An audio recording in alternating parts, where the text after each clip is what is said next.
एक समय की बात है। एक गांव में एक गरीब बुढ़िया रहती थी।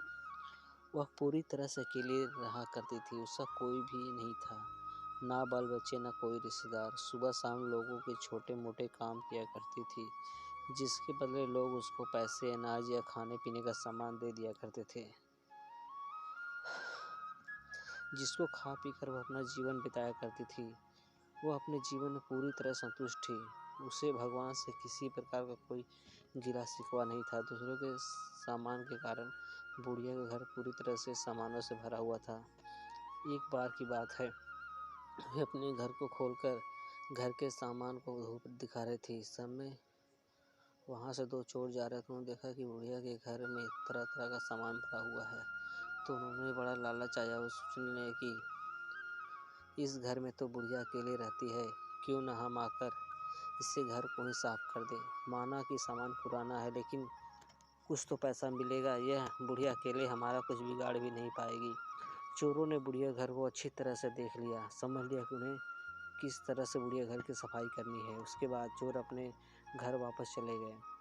बुढ़िया बेचारी को सपने में भी यह ख्याल नहीं आया कि उससे घर में भी कभी चोरी हो सकती है, क्योंकि उसके घर में तो खुद के उसे कपड़े तक उसके नहीं थे। सब कुछ गांव वाले ने उसे दिया करते थे, जो वह अपने घर में रख लेती थी। खैर, कुछ दिन बीत गए। एक दिन रात में चोर अपने दो साथियों को लेकर बुढ़िया घर पहुंच गए। कमाल की बात यह थी कि उस दिन सरपंच ने बुढ़िया को चावल, दूध और चीनी दी थी, और बुढ़िया बहुत खुश थी। बुढ़िया ने खुशी खुशी अपने लिए खीर बनाई, और खीर बनाकर वह उस खीर को चूल्हे पर रखकर सोचने लगी कि अभी तो खीर बहुत ही गर्म है, जबकि थोड़ी ठंडी हो जाएगी तब आराम से खाऊंगी। अपने बिस्तर पर लेट गई और खीर के ठंडा होने का इंतजार करने लगी। लेटे लेटे उसे नींद आ गई। वे सो गई और जोर जोर से खर्राटे लेने लगी। चोर बाहर खड़े थे। बुढ़िया खर्राटे की आवाज़ सुनते ही उन्होंने सोचा, अब रास्ता साफ हो गया है, अब हम आराम से बुढ़िया का घर साफ कर सकते हैं। वह सब जल्दी जल्दी आकर बुढ़िया घर में सामान तलाशने लगे। परंतु कमाल की बात यह थी कि उन्होंने जो देखा वह बिल्कुल गलत था। बुढ़िया का घर तो सामान से भरा हुआ था, किंतु एक भी सामान साबुत नहीं था। हर सामान टूटा फूटा, पुराना और ख़राब था। यह चोर बड़े दुखी हुए और बुढ़िया को बहुत गाली देने लगे। वह बोले, देखो कितनी दुष्ट बुढ़िया है, आराम से सो रही है और हम बेचारे इतनी मेहनत कर रहे हैं। तभी दूसरे चोर की नज़र चूल्हे पर रखी खीर पर पड़ी। गरम गरम खीर को देखकर चोर ने कहा, चलो बुढ़िया घर कुछ और नहीं मिला तो कम से कम खीर तो है, और वह उसको खाने लगे। जब वो खीर खाकर जाने लगे, उन्होंने थोड़ी सी खीर बुढ़िया के लिए छोड़ दी, किंतु जब उन्होंने बुढ़िया की तरफ देखा तो उनका हाथ खुला हुआ था, जैसे वह कुछ मांग रही हो।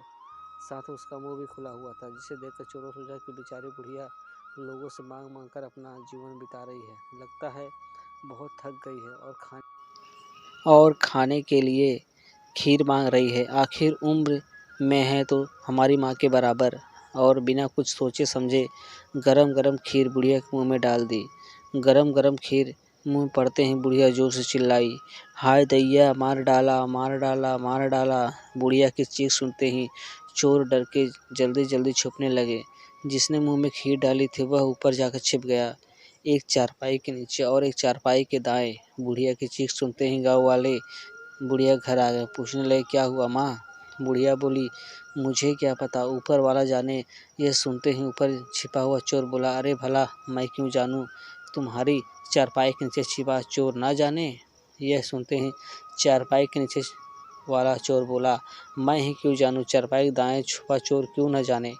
और इस तरह से तीनों चोरों ने खुद ही अपना पता गाँव वालों को बता दिया, और फिर गाँव वालों ने पकड़ खूब पिटाई करी और वापस भेज दिया। उसके बाद चोरों ने कान पकड़ लिया कि आज के बाद कभी वह चोरी नहीं करेंगे।